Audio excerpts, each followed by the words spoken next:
I'm so grateful and so honored at this time. When you know that you do what you do because something on the inside of you moves you to do that.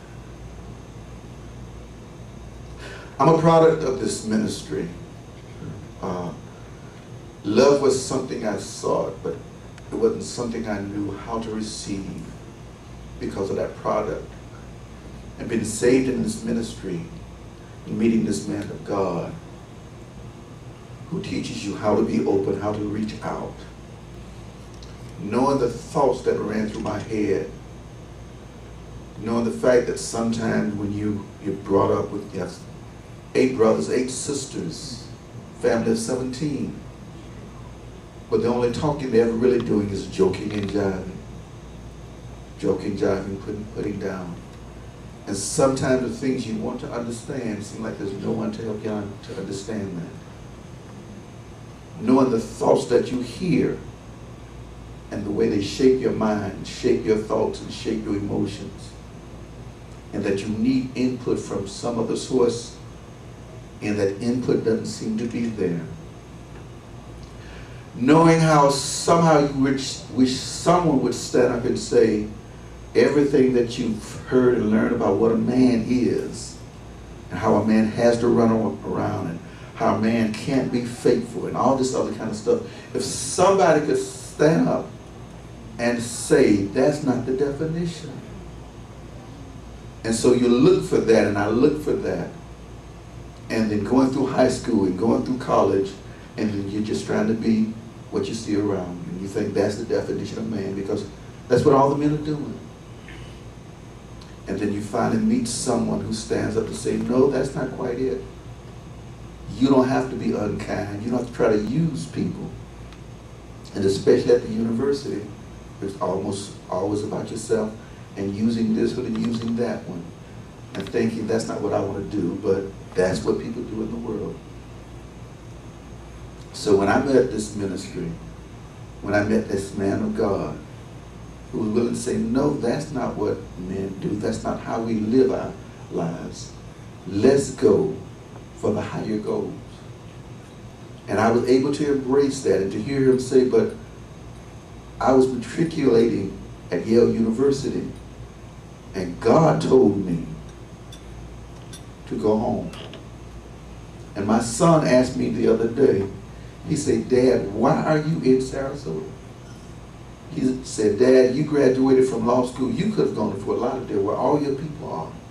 Your brothers, your sisters, your mothers, you had all kind of connections. Why in the world would you come to Sarasota? You didn't know anybody.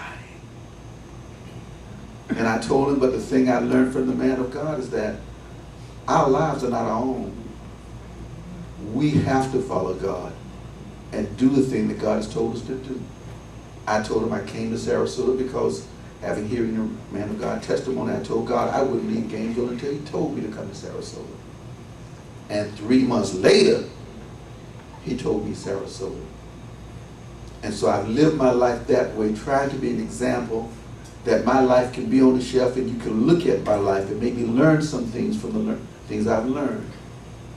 But the man of God said, always directed by God. And so God said, go to Sarasota, you go to Sarasota. When it comes to the selection of a wife, God said, this lady here is the one you marry. And you move with that. Because you know it's not about yourself. Sometimes we'd all like to do some things that would just make us happy. Even when it came to loving and hugging. And I had to learn how to hug because I was a natural hugger. And then you hear the man of God, because sometimes you don't want to hug people.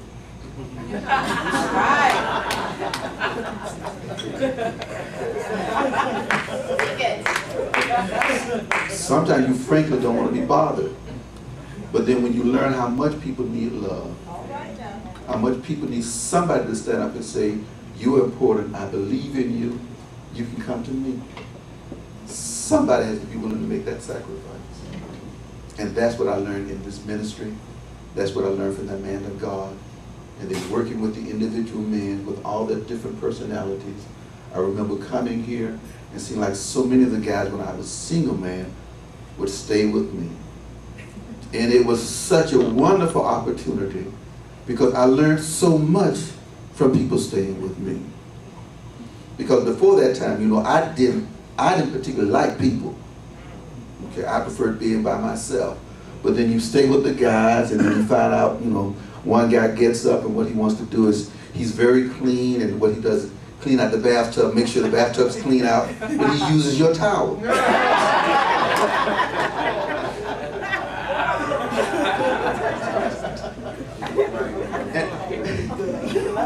And I just never thought anyone would think like that.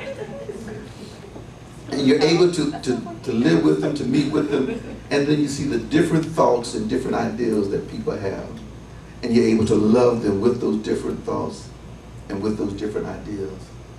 And so it has been wonderful for me. The man of God said one time, talk people up, tear no man down. And I said, that's a wonderful slogan. Let me put that out, talk people up, tear no man down. Because we've got to do something with the thoughts that's running in the air. And if we can put other thoughts out there, they can fight these thoughts that the world puts out. The man of God said, no man is without a father. No child is without a father, as long as I'm alive. I said, that sounds like a wonderful wonderful one. So of course here I am working with I was doing a dependency and delinquency problem, and the child tells me, Mr. Campbell, they're going to send me to the hospital. I said, send you to the hospital? He said, because I have no place to stay. I said, well, that doesn't make sense. And I went and talked with the coordinator, and he said, well, you know, he just messed up at his foster home, so we can't send him back there. We don't have any other place to take him, so we'll send him to the hospital, let him be examined for about 2 weeks. He said, to be frank, I'm not going to take him home, and you're not going to take him home. But being around this ministry, being around the man of God, you know, I said, I'll take him home. You know. And I didn't ask my wife, didn't ask my children.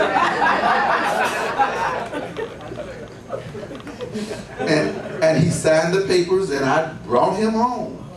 And I walk in with him, my wife wondered, who in the world is this?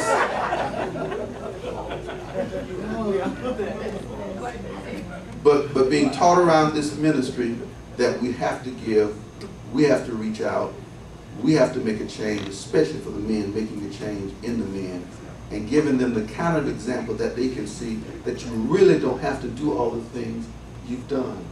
You don't have to be like what you've seen. And so I've lived my life that way, that it's on the shelf and you can look at me, and then I especially try to make sure I promote those right ideals.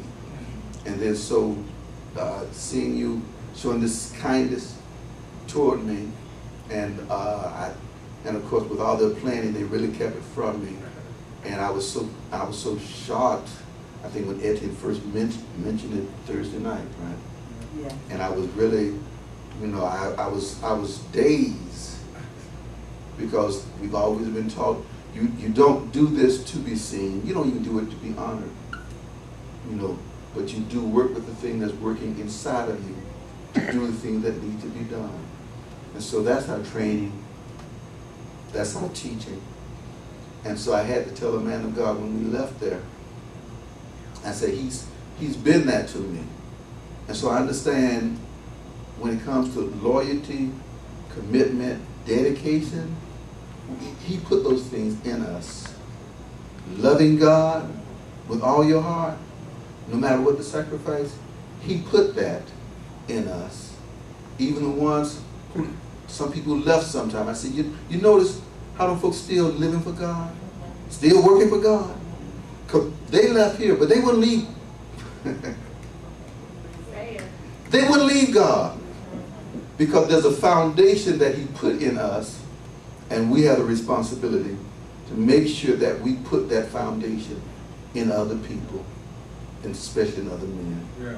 So man, thank you so much for this honor, and thank you so much, Etienne. Yeah.